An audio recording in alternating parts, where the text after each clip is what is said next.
जब 45-50 degree temperature हो और गर्मी से सभी का हाल बेहाल हो, तो उस वक्त सिर्फ एक ही चीज है जो हम देसी लोगों के मन की प्यास को बुझा सकती है, और वो है चाय। इतनी गर्मी है, पेट में आग लग जाएगी। चाय चाय करना बंद कर दो तुम। वाह वाह वाह वाह, इतनी गर्मी में तुम खुद गर्म पानी से नहा रही हो, उसका कुछ नहीं। ऐसे मत बोलिए पापा जी, मम्मी जी के घुटनों में दर्द रहता है। अब जिसे तकलीफ है वही जानेगा ना। हाँ बहू, तो एक बाल्टी गर्म पानी से नहा कर तेरी सास को कुछ नहीं हो रहा, पर एक घूंट गर्म चाय पी लूंगा तो मेरा शरीर जल जाएगा। हाँ, ये बात है, ये इसके मायके वालों की सिखाई हुई है। मेरी सास मरते मर गई पर गर्म पानी उनसे नहीं छूटा। मेरी माँ तो भाग्यशाली थी बहू, पूरे 90 साल की होकर गई। क्या ही नुकसान कर दिया गर्म पानी ने। और इनकी माँ थी एक, जिसने हमें ही 30 की उम्र में 90 का कर दिया। बहुत खून पिया है इन ससुराल वालों ने मेरा। बहू ऐसे ही नहीं इस घर की भागदौड़ मेरे हाथ में आई। यहाँ गर्मी में पूरी साड़ी गीली हो रखी है मेरी, पर आपकी और पापा जी की हिम्मत को मानना पड़ेगा।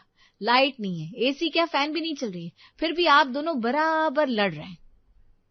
निधि रसोई में जाती है, जहाँ उसकी देवरानी फ्रिज खोलकर बैठी हुई थी। अरे रिया, ये क्या कर रही है तू? पूरी रात लाइट नहीं थी, इन्वर्टर भी बैठ गया है, और तू इस तरह फ्रिज खोलकर बैठी हुई है। जो थोड़ी बहुत फ्रिज में ठंडक बची होगी ना, वो भी खत्म हो जाएगी। ऐसे तो अंदर रखा सारा खाना खराब हो जाएगा। जरा देखने दे मुझे, फ्रीजर के अंदर की बर्फ पिघल तो नहीं गई। निधि फटाफट फ्रीजर के अंदर की बर्फ देखती है, जो अभी भी जमी हुई थी।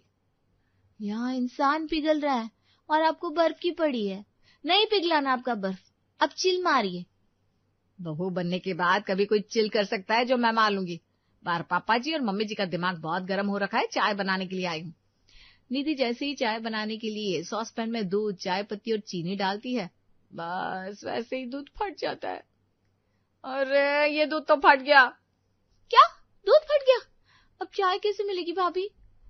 एक चाय ही तो है इस घर में जो कलेजे को शांति देती है, ऊपर से ये गर्मी। नींबू पानी बना देती हूँ मैं सभी के लिए, अब क्या कर सकते हैं। निधि सभी के लिए नींबू पानी बनाकर बाहर लेकर आती है। सभी फौरन नींबू पानी पी लेते हैं, पर उससे उनका मन नहीं भरता। ध्यान रखना चाहिए था ना, अब जब पता है बिजली नहीं है तो रात को एक बार उठकर दूध अगर किसी ने उबाल लिया होता तो अभी ये नौबत नहीं आती। तो तुम उठकर उबाल लेते दूध, जैसे हमें गर्मी लगती है इन्हें भी तो लगती है। दिन भर रसोई में रहती है बेचारी। और तुम भी दूध क्यों उबालोगे? सिलेंडर फ्री का थोड़ी ना है। लाइन में लग लग के सिलेंडर लाओ और फिर दूध के पीछे सारा सिलेंडर ऐसे ही बर्बाद कर दो। अब पता है ना कितनी मुश्किल से सिलेंडर मिल रही है। मैं जाकर दूध का पैकेट लेकर आता हूँ, बिना चाय के तो गुजारा नहीं है भाई। वीरेन ने पहन रखी थी बनियान, जो कि पूरी तरह गीली थी। उसके चेहरे से पसीना टप टप बह रहा था, पर चाय के लिए इतनी धूप में भी वो बाजार जाने को तैयार था। फाइनली चाय बन जाती है और जब पहली चुस्की मुरली लेने जाता है, लाइट आ जाती है। देखा, कोई कह रहा था चाय शरीर जलाती है, इसने तो बिजली जला दी। मेरे जरा कम चीनी वाली चाय बना देना बहू, पता चला शुगर बढ़ गया नहीं तो। ये थी निधि और रिया के ससुराल की झलक, जो किसी भी आम ससुराल की तरह ही थी, पर कुछ आम नहीं था तो ये मौसम। अपने कमरे में कूलर के सामने बैठी रिया सोच रही थी कि रात में खाने में क्या बनाया जाए।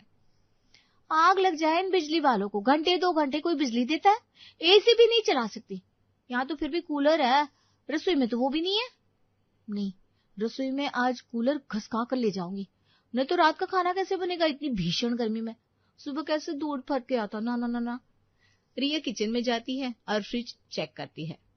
हे राम, मेरे ज्यादा खाना बनाने की सादत ने तो एक दिन मेरा बेड़ा गर्क कर देना है। इतना सारा आलू का भरता क्यों बना कर रखा है मैंने? दोपहर से अब तक 4 घंटे हो गए, ये भरता तो खराब हो गया होगा। नहीं नहीं नहीं नहीं, मैं रिस्क क्यों लूं, गर्मा गर्म रोटियां बना लेती हूँ और साथ में भिंडी की सब्जी। एक बड़े से परात में आटा और दूसरे में छुरी और भिंडी लेकर रिया अपने कमरे में चली जाती है। रिया आराम से भिंडी काट रही होती है, तभी उसके कमरे के सामने उसकी जेठानी गुजरती है। भाभी, वो फ्रिज में जो दोपहर वाला भरता पड़ा है ना, आपको इस्तेमाल करना हो तो कर लीजिएगा। वो क्या है कि इनका फोन आया था, कह रही थी इन्हें भिंडी खाने का मन हो रहा है, तो मैंने सोचा वही बना लेती हूँ। हाँ हाँ, कोई बात नहीं है रिया। निधि आराम से किचन में जाती है और 8-9 रोटियां बनाने के बाद भरते में थोड़ा और मसाला डालकर उसे कढ़ाई में अच्छे से तेल डालकर गरम कर लेती है। ये अच्छा हो गया। न आलू उबालने पड़े न छीलने पड़े। अब आराम से कमरे में जाकर आराम करूंगी। तब तक रिया जाकर बाकी काम सलटा देगी। सभी के प्लेट में भरता और भिंडी आ जाएगी, कोई टेंशन नहीं। निधि आराम से अपने कमरे में जाकर लेट जाती है। फिर बारी आती है रिया की।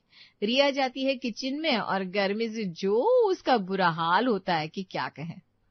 पसीना पसीना हो गई मैं तो। डायरेक्ट कूलर से निकलकर किचन में आना ही नहीं चाहिए था। हे भगवान। रिया फौरन अपने कमरे में जाती है और कूलर को धक्का मारकर कमरे से बाहर निकालने लगती है। अरे बहू, ये क्या कर रही है? सुबह तू हॉल से कूलर अपने कमरे में लेकर गई और अब कमरे से हॉल में लेकर आ रही है। देख कैसे कूलर का पानी बाहर गिर रहा है। पोछा कौन लगाएगा बता? अरे गर्मी इतनी हो रखी है ना मम्मी जी, क्या करूं, बर्दाश्त ही नहीं हो रही। फोन करके आपके बेटे ने कह दिया भूल कर भी एसी चालू मत कर लेना, बार बार लाइट आ रही है जा रही है जिस कारण एसी का बिल ज्यादा आ सकता है। तो एसी तो चला नहीं सकती थी, इसलिए कमरे में कूलर लेकर गई। शायद आज रात को भी लाइट नहीं आएगी, तो अभी 3-4 घंटे जो हवा मिल रही है वो मिल रही है। रात को इन्वर्टर की चार्ज से सिर्फ 3 पंखे चल सकते हैं। कम से कम अभी तो रसोई में कूलर की हवा ले लूं मैं। तभी दरवाजे से मुरली अंदर आता है। अरे कूलर कहाँ लेकर जा रही हो बहू? बाहर से आया हम, जरा हवा तो खाने दे। अरे कूलर लगाओ रिया, कहाँ लेकर जा रही हो कूलर को? कितना पानी गिरा दिया, जरा पोछा लगा दो, वरना गीले पैर से चलते चलते सब पूरे घर में घूमेंगे और हर जगह पैरों के निशान हो जाएंगे। फिर तुम कहोगी हमने तुम्हारा घर गंदा कर दिया। रिया बेचारी पहले कूलर से गिरे हुए पानी का पोछा लगाती है। जैसे ही रसोई में जाने लगती है तो योगेश आवाज लगाता है। सुबह तो कूलर में फुल पानी था, मम्मी तो कूलर यूज नहीं करती, पानी कहाँ चला गया? आज पानी भी चढ़ा नहीं था टंकी में। अरे इतनी भी पानी की कमी नहीं हो गई तो परेशान मत हो। और वो बहू कूलर को अपने कमरे में ले गई थी, अब चलाएगी तो पानी तो खत्म होगा ना। ये क्या बात हुई रिया? तुम्हें हवा खानी थी तो तुम भी हॉल में बैठकर खा सकती थी, इसी बहाने भाभी को भी हवा लग जाती। अब ठीक है, जो भी है, जरा कूलर में पानी भर दो। बाल्टी भरकर कूलर में पानी भरने के बाद रिया किचन में जाती है, भिंडी छौंकती है और उसके बाद गर्मा गर्म रोटियां सेकती है। अगली सुबह रिया और निधि किचन में जाती है। वो मैं क्या कह रही थी भाभी, इतनी गर्मी में हम दोनों रसोई में अपना माथा भिड़ाए, इससे अच्छा ना एक टाइम आप खाना बना लीजिए, एक टाइम मैं बना लिया करूंगी, ताकि काम भी जरा हल्का हो जाएगा और रसोई से जरा छुट्टी भी मिल जाएगी। हाँ ठीक है, नाश्ता तुम बनाओगी कि मैं बना लूं? बहुत गर्मी है, रात भर सोई भी नहीं हूं मैं, तो जरा 1 घंटे सो जाती हूँ। भाभी आप ही नाश्ते की तैयारी कर लो, फिर आप दोपहर में सो जाना। निधि फ्रिज खोलती है और रात की बची हुई भिंडी निकालती है। ये रिया हमेशा जरूरत से ज्यादा खाना बना लेती है, फिर कहेगी भाभी आप इसका इस्तेमाल कर लो। अब इतना सारा खाना फेंक थोड़ी ना सकते। निधि भिंडी निकाल कर टेस्ट करती है। भिंडी खराब नहीं हुई थी, अभी अच्छी थी। एक काम करती हूँ, भिंडी से भिंडी के पराठे बना लेती हूँ, साथ में तड़के वाली दही सभी को दे दूंगी, थोड़ी सी अलग डिश भी हो जाएगी, ये सही रहेगा। निधि नाश्ता करके सभी को परोसती है। ये किस चीज का पराठा बनाया है बहू? स्वाद तो बड़ा अलग सा लग रहा है और खाने में मसूड़ों में जरा भी तकलीफ नहीं हो रही। हाँ तो शादी को 4 साल हो गए, अभी भी खाना बनाना नहीं सीखेगी तो कैसे चलेगा? नहीं सीखेगी क्या होता है मम्मी, मेरी भाभी खाना बनाने में हमेशा से एक्सपर्ट थी। खाने का अंदाजा तो मेरी बीवी यानी कि तुम्हारी छोटी बहू को नहीं लगता, वरना मेरी भाभी के हाथ का अंदाजा बिल्कुल सही होता है। नाश्ते का काम खत्म हो जाता है। दोपहर में रिया किचन में जाती है और सभी के लिए दाल चावल भिगो देती है। बिल्कुल अंदाज से चावल भिगोया है, इस बार कुछ भी ज्यादा नहीं होगा, आई एम श्योर। दाल चावल के साथ मिक्स वेज की सब्जी बना लेती हूँ और आम काट दूंगी, ये सही रहेगा। बड़े दिन से मुझे खुद मिक्स वेज खाने को नहीं मिला। रिया यहाँ सब्जियां काटती है और दूसरी तरफ दाल के साथ चावल बॉईल करने के लिए चढ़ा देती है। चावल छानकर वो जैसे ही बाहर निकलती है, निशा पानी लेने के लिए रसोई में आती है। यह क्या है बहू, किस हिसाब से चावल बनाया है तूने? इतने चावल में तो 2 आदमी का पेट भी नहीं भरेगा। कभी खाना डबल बना देती है, कभी बिल्कुल आधा। तेरे साथ ही निधि काम करती ना, 6 महीने के अंतर में दोनों की शादी हुई थी, उसे सब कुछ कैसे हिसाब से करना आता है? अरे उसे देख कर ही सीख लिया कर। अब चावल बढ़ाकर बना, बाकी लोग क्या खाएंगे? कम बना दो तो कम हो गया, ज्यादा बना दो तो ज्यादा हो गया, इन लोगों को भी ना शांति नहीं है। रिया फटाफट दोबारा चावल भिगोती है और दोपहर के खाने की तैयारी में लग जाती है। सभी को खाना परोसने के बाद रिया अपना खाकर अपने कमरे में चली जाती है। बताओ, इसीलिए इस लड़की का बनाया हुआ खाना खराब होता है। कुछ भी फ्रिज में रखा नहीं। 2 जगह चावल है, कुकर में दाल है। इतनी गर्मी में चीजों को खाली नहीं करेगी तो खराब तो होंगी। फिर कहेगी भाभी मैं सब फ्रेश बनाती हूँ। निधि बचे हुए खाने को बड़े बर्तनों से छोटे बर्तनों में डालकर फ्रिज में रख देती है और सारे बड़े बर्तनों को धोने के लिए निकाल देती है। एक काम करती हूँ, इस दाल को आटे के साथ गूंद कर रख देती हूँ। रात को फिर दाल के पराठे सेक दूंगी और बचे चावल को फ्राई कर दूंगी। साथ में थोड़ी बची हुई मिक्स वेज की सब्जी आ जाएगी प्लेट में। चलो ठीक है, ये अच्छा है, खाना भी इस्तेमाल हो जाएगा और मेरा काम भी आसान हो जाएगा, वरना इतनी गर्मी में घमौरियां होती दिखेंगी। यहाँ निधि अपने सोने के वक्त में रसोई को ठीक कर रही थी, वहां रिया बिस्तर पर करवटें बदल रही थी। अब देखती हूँ कैसे कोई मुझे ताना देगा। मैं तो एक टाइम खाना बना रही हूँ, उसके बाद तो भाभी बना रही है। कुछ भी ज्यादा हुआ तो भाभी का नाम लगा दूंगी कि भाभी ने बनाया। क्या सही दिमाग लगाया मैंने। अब मैं बनूंगी इस घर की परफेक्ट बहू। रिया आराम से अपने कमरे में सो रही होती है कि उसे अपनी पीठ पर कुछ महसूस होता है। उफ़ो, कमरे में मच्छर कहाँ से आ गए। रिया करवट बदल लेती है, फिर उसे अपने गले पर खुजली आती है, कभी हाथों पर कभी कहीं। रिया उठकर बैठ जाती है। ऐसा लग रहा है पूरे शरीर में चींटियां चल रही है। रिया उठकर शीशे के पास जाती है और अपने गले पर देखती है। हे भगवान, इतनी गर्मी है कि घमौरियां हो गई मुझे। किचन में जितनी देर मुझे काम करना पड़ता है उतनी देर तो भाभी भी करती है, तो उन्हें घमौरियां कैसे नहीं हुई। ऐसा क्या है जो भाभी इस्तेमाल कर रही है और मुझे पता नहीं है। रिया उठती है और अपनी जिठानी को यहाँ वहां ढूंढने लगती है। रिया जैसे किचन के बाहर पहुंचती है, उसकी नजर उसकी जिठानी पर पड़ती है। सब्जियां कट गई है, अब दोपहर के बचे हुए चावल को अच्छी तरह फ्राई कर देती हूँ। फ्राइड राइस तैयार हो जाएंगे। एक तरफ ये दाल वाले पराठे सेक देती हूँ। 15 मिनट के अंदर अंदर रात का खाना तैयार और मैं भी फ्री। अच्छा, तो कैसे होंगी महारानी को घमौरियां। मैडम जी तो मुश्किल से 15 मिनट ही किचन में रहती है। उनकी सारी तैयारियां तो मेरे बचे हुए खाने से हो जाती है। और मम्मी जी कहती है मुझे खाने का अंदाजा नहीं है। इतनी गर्मी में समझदारी वाला काम तो मैं कर रही हूँ, पर शायद मैं गलती कर रही हूँ। मुरली और उसके दोनों बेटे रात को दुकान बढ़ाकर वापस घर लौटते हैं। खाना टेबल पर लगता है, सभी एक साथ खाने बैठते हैं। क्या बात है बहू, आजकल तो तुम दोनों बड़ा अच्छा अच्छा खाना खिला रही हो। मैं दोनों नहीं, आपकी बड़ी बहू ने खाना बनाया है। गर्मी से बचने के लिए दोनों ने आइडिया लगाया है। अब एक वक्त एक खाना बनाती है, दूसरे वक्त दूसरी। बड़ी अच्छी तरह आपने अपनी बड़ी बहू की साइड ले ली मम्मी जी, पर इस खाने में 80% तो मेरी भागीदारी थी। वो आप कहती है ना मुझे खाने का अंदाजा नहीं है, ऐसा नहीं है। मैं हमेशा ज्यादा खाना बनाती हूँ ताकि दूसरी बार जब भाभी किचन में जाए तो उन्हें हड़बड़ी ना हो। मेरे बनाए हुए चावल को ही भाभी ने फ्राई कर दिया।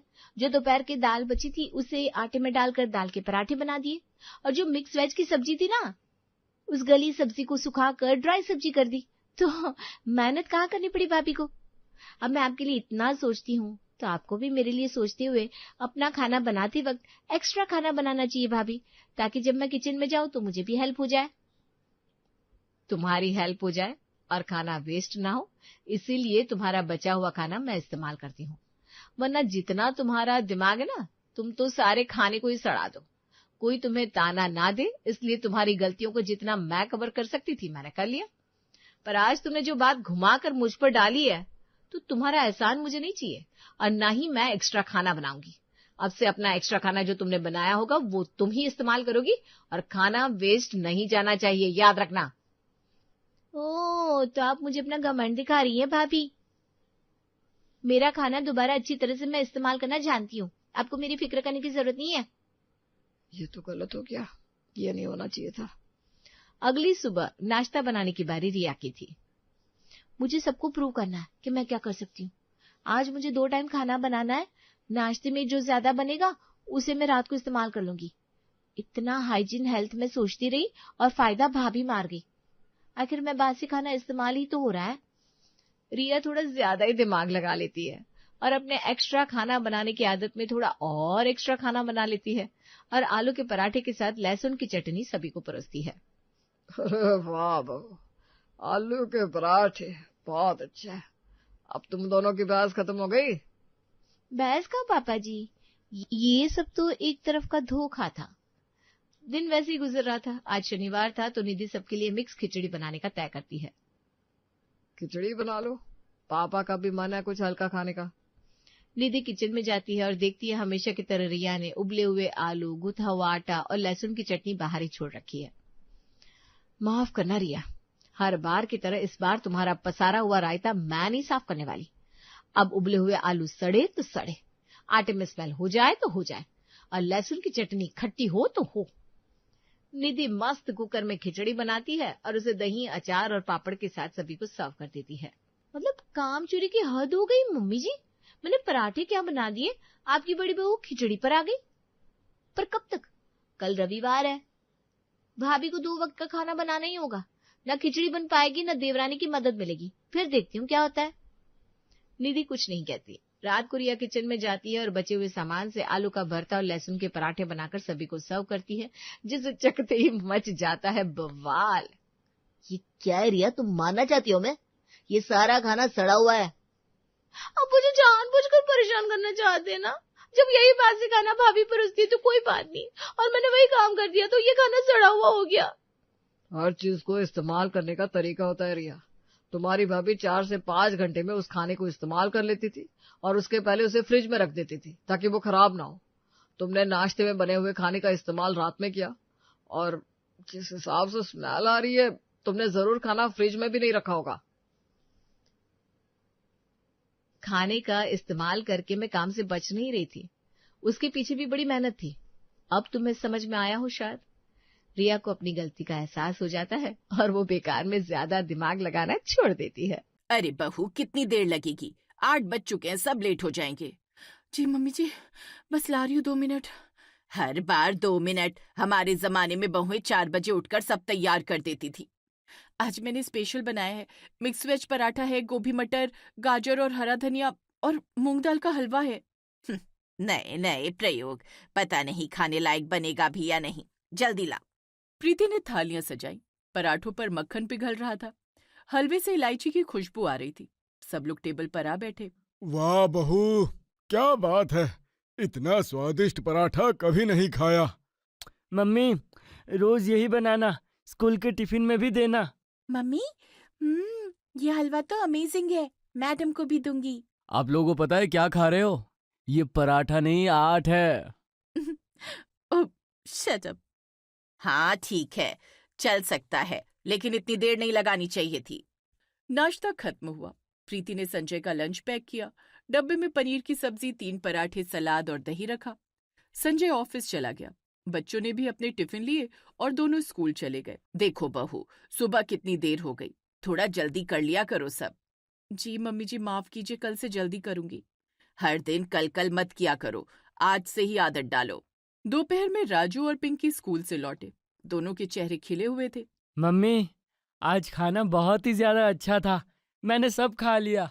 मम्मी, मैंने अपनी टीचर को आपका बनाया हुआ लंच खिलाया। क्या? टीचर को खिलाया?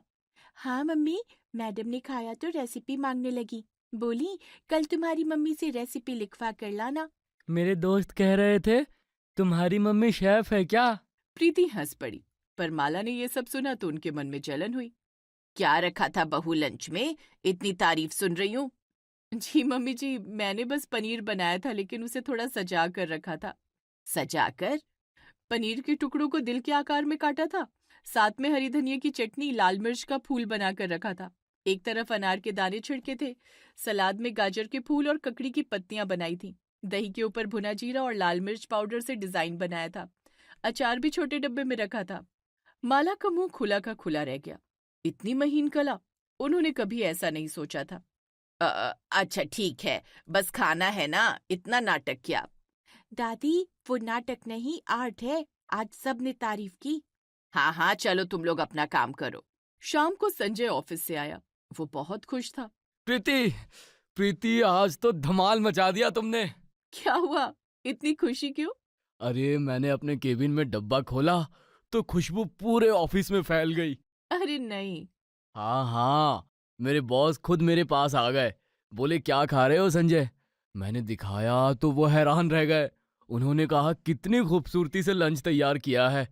पनीर के दिल के आकार देखकर बोले ये खाना है या पेंटिंग? और खाने में भी उतना ही अच्छा था। बोले तुम्हारी पत्नी को मास्टर शेफ बनना चाहिए। सच में? सच में, आज पूरे ऑफिस में तुम्हारी चर्चा थी। मुझे बहुत गर्व हुआ। बस बस बहुत हो गया, सुन लिया हमने। अब सुनो, आज शाम को हम लोगों को मौसी के घर जाना है। राधा बहुत दिनों से बुला रही थी। अब ठीक है। सब लोग तैयार हुए और राधा मौसी के घर पहुंचे। आओ आओ माला, बहुत दिनों बाद आए। और प्रीति बिटिया कैसी हो? जी मौसी बहुत अच्छी। बस तुम लोग बैठो, मैं देखती हूँ रसोई में क्या हो रहा है। मेरी बहू को खाना बनाने में थोड़ी दिक्कत हो रही है। मौसी, मैं मदद कर सकती हूँ अगर आप बुरा ना माने। अरे बेटा, तुम कर दोगी? बहुत अच्छा, चलो मैं दिखाती हूँ। प्रीति रसोई में गई। उनकी बहू घबराई हुई थी। सब्जी जल रही थी, आटा फैल रहा था। प्रीति ने आंच धीमी की और सब अपने हाथ ले लिया। करीब 1.5 घंटे बाद खाना तैयार हुआ। मौसी जी, खाना तैयार है। अरे वाह, इतना सुंदर। सब लोग टेबल पर आ बैठे। खाने की थालियां सजाई गई। पहले ही निवाले के बाद राधा बोल पड़ी। प्रीति बेटा, ये क्या बनाया है? मेरी बहू कितनी कोशिश करती है लेकिन इतना अच्छा नहीं बना पाती। आज तुमने मजा ही दे दिया। अब भाभी, आपने तो कमाल कर दिया, मुझे सिखाना पड़ेगा। मेरी प्रीति का हाथ जादुई है। माला सुन रही थी। उन्हें चिढ़ हो रही थी। सबकी नजरों में प्रीति हीरो बन गई थी, पर उनकी बहन के सामने उनकी बहू ने इज्जत बढ़ाई थी। ये बात उन्हें अच्छी भी लग रही थी। हाँ हाँ, अच्छा बना है, लेकिन इतनी देर लगा दी बनाने में। हम भूखे ही मर जाते तब तक। देर में क्या रखा है बहन, खाना तो लाजवाब बना है। तुम्हारी बहू ने आज मेरे घर की इज्जत बढ़ा दी। अब हाँ हाँ ठीक है। रात को घर लौटे। सबने प्रीति की तारीफ की। कमलेश भी बहुत खुश थे। माला, तुम्हारी बहू ने आज तुम्हारा नाम रोशन कर दिया।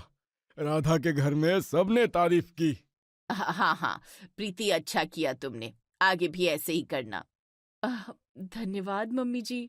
देखा, मम्मी को मानना पड़ेगा। तुम्हारे काम ने सबको हरा दिया। अरे हार जीत क्या, मैं तो बस चाहती हूँ कि आप लोग खुश रहो बस मेरे खाने से। अगले कुछ दिन ठीक ठाक गुजर रहे थे। प्रीति सुबह जल्दी उठती, सबका नाश्ता बनाती, लंच पैक करती। लेकिन एक दिन सब कुछ लेट हो गया। हाय, आज तो सब कुछ ही लेट हो गया।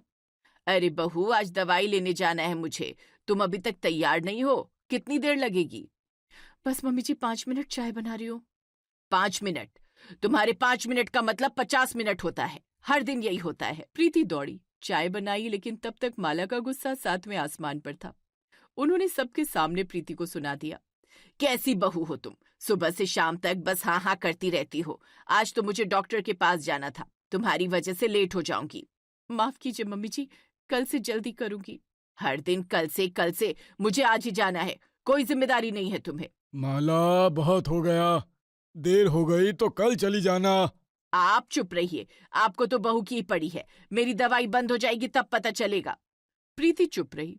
उसने फिर से सॉरी कहा, लेकिन माला का गुस्सा ठंडा नहीं हुआ। शाम ढल गई, डिनर का समय हुआ। प्रीति थोड़ी देर से खाना लेकर आई। फिर से देर? आज तुमने पूरा दिन किया क्या, बस चाय पीती रही? जी मम्मी, रोटियां बनाने में थोड़ी देर लग गई। रोटियां बनाने में देर?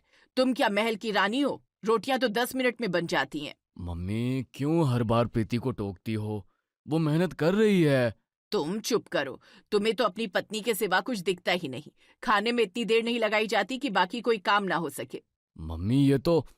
बस एक शब्द और बोला तो मैं आज रात का खाना नहीं खाऊंगी। तुम अपनी प्रीति के साथ रहो। संजय चुप हो गया। कमलेश ने देखा कि मामला बढ़ रहा है। उन्होंने बीच बचाव करने की कोशिश की। सब चुपचाप खाना खा रहे थे। चलो, मैं एक बात कहता हूँ, सुन लेना दोनों।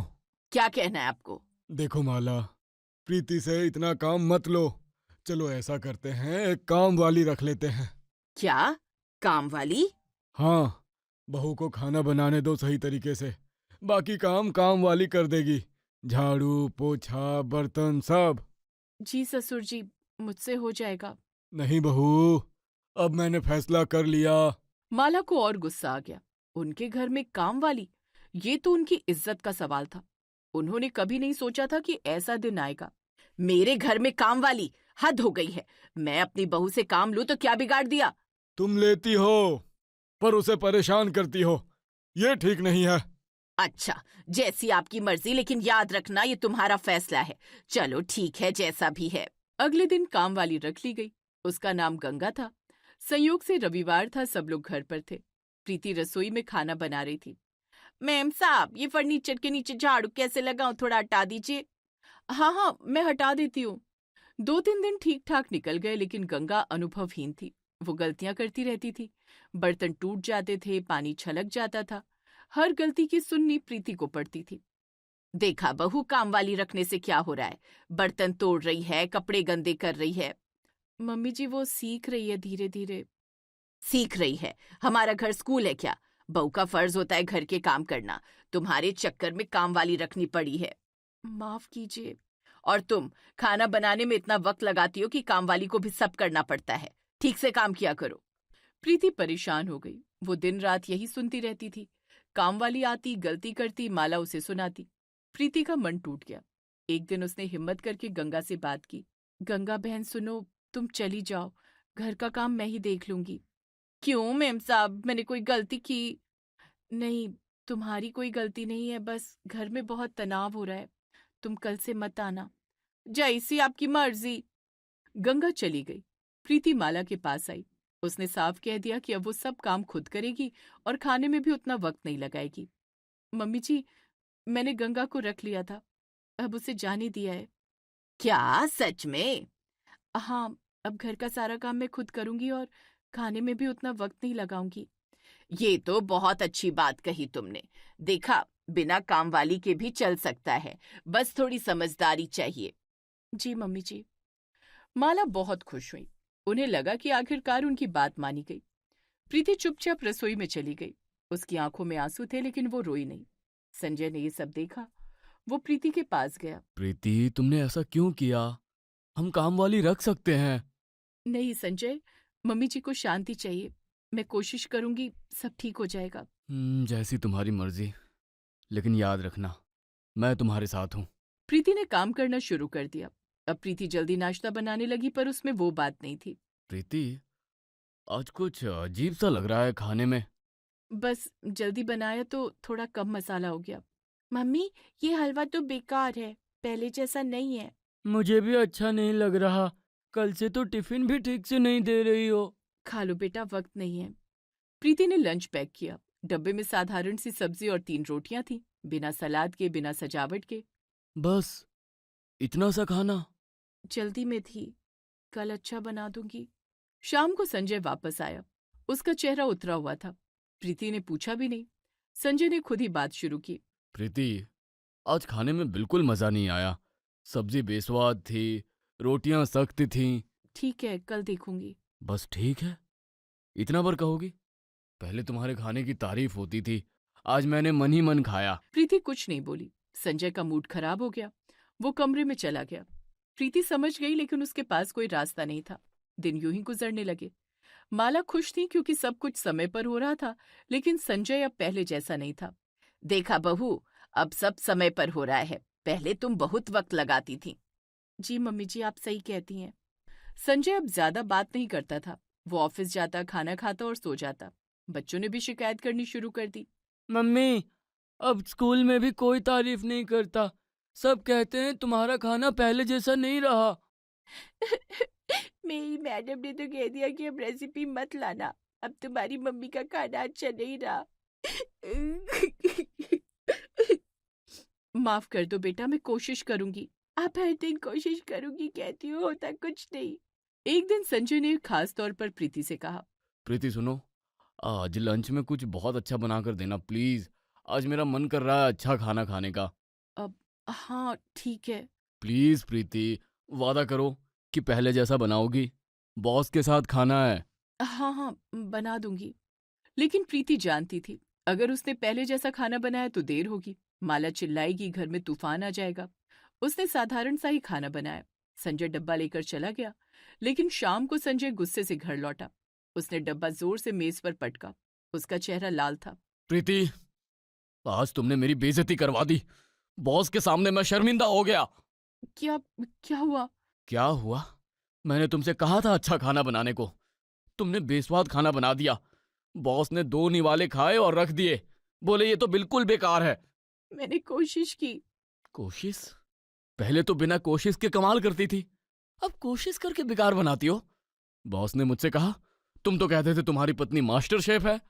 संजय सुनो तो, पहले मेरे पास समय होता था, बाकी काम छोड़कर खाने पर ध्यान देती थी। अब मम्मी जी चिल्लाती है कि जल्दी करो। बहाने मत बनाओ। तुम्हारे पास समय नहीं तो बनाना बंद करो, लेकिन मुझे बेवकूफ मत बनाओ। संजय प्लीज समझो। मैं कुछ नहीं समझना चाहता। तुम्हें जो करना है करो, मैं तुमसे बात नहीं करूंगा। संजय कमरे में चला गया और दरवाजा बंद कर लिया। प्रीति रसोई में बैठकर रोने लगी। उसने सोचा बच्चों से बात करके मन हल्का करेगी।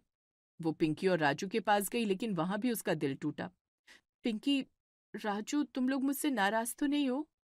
मम्मी, कल मेरी फ्रेंड मुझसे ज्यादा अच्छा खाना लाई, सब उसका टिफिन देख रहे थे। हाँ मम्मी, मेरे दोस्त कहते हैं तुम्हारी मम्मी पहले अच्छा खाना बनाती थी, अब तो ये कहकर हंसने लगते हैं। मैं कोशिश करूंगी बेटा। दिन यूं ही गुजर रहे थे। संजय प्रीति से बात नहीं करता था। बच्चे भी अब उससे दूर रहने लगे थे। प्रीति बदलना चाहती थी, लेकिन डरती थी। मैं क्या करूं? पहले जैसा बनाऊं तो मम्मी चिल्लाएंगी, ना बनाऊं तो सब नाराज हैं। एक दिन राधा मौसी खाने पर आई। प्रीति ने सोचा आज कुछ अच्छा बना देगी, लेकिन डर के मारे उसने फिर से साधारण सा ही खाना बनाया। ये क्या है प्रीति? तुम तो बहुत अच्छा खाना बनाती थी, आज ये क्या बना दिया? वो जल्दी में थी। जल्दी? पहले तो बिना जल्दी के कमाल करती थी, अब तो तुम्हारा खाना भी बेकार हो गया। राधा मौसी उठकर चलने लगी। माला ने उन्हें रोकने की कोशिश की, लेकिन राधा ने जाते जाते तीर चला दिया। माला, तुम्हारी बहू भी अब बेकार खाना बनाने लगी है। मैं तो यही सोचकर आई थी कि अच्छा खाना मिलेगा। माला का चेहरा उतर गया। उनकी अपनी बहन ने उनके सामने ही कह दिया कि तुम्हारा घर बेकार हो गया। उन्हें बहुत बुरा लगा। मम्मी जी, मुझे आपसे कुछ कहना है। अब और क्या कहना है? मैं अब पहले जैसा खाना बनाऊंगी, वक्त लेकर, प्यार से सजाकर। क्या फिर से देर करोगी? मैं नहीं सहूंगी। मम्मी जी सुन लीजिए, अब काम वाली रख लीजिए, बाकी सब काम वो करेगी। खाने का सारा इंतजाम मेरा रहेगा। फिर वही काम वाली, तुम्हें कुछ और सूझता नहीं? प्रीति की आंखों में आंसू थे, लेकिन उसकी आवाज में पक्कापन था। उसने माला की तरफ देखा, फिर कमलेश की तरफ। उसने अपनी बात रखी। मम्मी जी, मैं अपने पति और बच्चों को ऐसे नहीं देख सकती। वो मुझसे नाराज है, मेरा खाना खाने से इनकार करते हैं। आज आपकी बहन नाराज होकर गई, आपको बुरा लगा ना? बिल्कुल वैसे ही मुझे हर दिन लगता है। मैंने कभी? आपने हर दिन मुझे टोका, जल्दी करो जल्दी करो। मैंने जल्दी किया और अपना सब कुछ खो दिया। कमलेश ने बीच में बात की। उन्होंने माला की तरफ देखा। उनकी आवाज सख्त थी, लेकिन प्यार भरी थी। वो माला को समझाना चाहते थे। माला, बहू सही कह रही है, तुमने उसे परेशान कर दिया। अब देख लो, पूरे घर का माहौल खराब है। मैंने क्या गलत किया? मैंने तो बस समय पर काम करने को कहा। तुमने उसकी कला को मार दिया, उसके प्यार को मार दिया। अब सुधार लो। मम्मी जी प्लीज, बस एक बार मुझे मौका दीजिए। काम वाली रख दीजिए, मैं सबको खुश कर दूंगी, वरना वरना ये घर बिखर जाएगा। माला चुप रही। उनकी आंखों में आंसू थे। शायद उन्हें एहसास हुआ कि उनकी गलती क्या थी। उन्होंने गहरी सांस ली, फिर प्रीति की तरफ देखा। प्रीति, मुझे माफ कर दो, मैंने तुम्हें बहुत तंग किया। मम्मी जी? हाँ बेटा, मैं गलत थी। मुझे अपने घमंड ने अंधा कर दिया। तुम वैसे ही खाना बनाओ जैसे बनाती थी। काम वाली मैं खुद रख दूंगी। सच में? आपको कोई एतराज नहीं? नहीं बेटा, अब नहीं। मैंने देख लिया। जब राधा गई तो समझ आया तुम्हारे बिना इस घर की कोई इज्जत नहीं। प्रीति माला से लिपट गई। दोनों रोने लगी। कमलेश ने राहत की सांस ली। अगले ही दिन काम वाली वापस आ गई। गंगा फिर से आने लगी। मेम साहब, मुझे वापस बुला लिया? हाँ गंगा, अब हमेशा के लिए। जरूर मेम साहब। प्रीति ने फिर से वैसे ही खाना बनाना शुरू किया, प्यार से, समय लेकर, सजाकर। संजय ने जब पहला पराठा खाया तो उसकी आंखें भर आईं। हाँ, ये वही खाना है जिसके लिए मैंने तुमसे शादी की थी। माफ कर दो मुझे उन दिनों के लिए। तुम्हें माफ करने की क्या बात है, मैं तुमसे प्यार करता हूँ। बस ये खाना हमेशा ऐसा ही रहना चाहिए। मम्मी, कल मैडम को भी ले जाऊंगी, अब फिर से रेसिपी मांगेंगी। मैं तो अपने दोस्तों को भी बताऊंगा, मेरी मम्मी वापस आ गई। मैं कहीं गई थी क्या? हाँ, उस दिन पूरे घर में हंसी थी। संजय प्रीति के पास बैठा था, बच्चे उसके आसपास थे।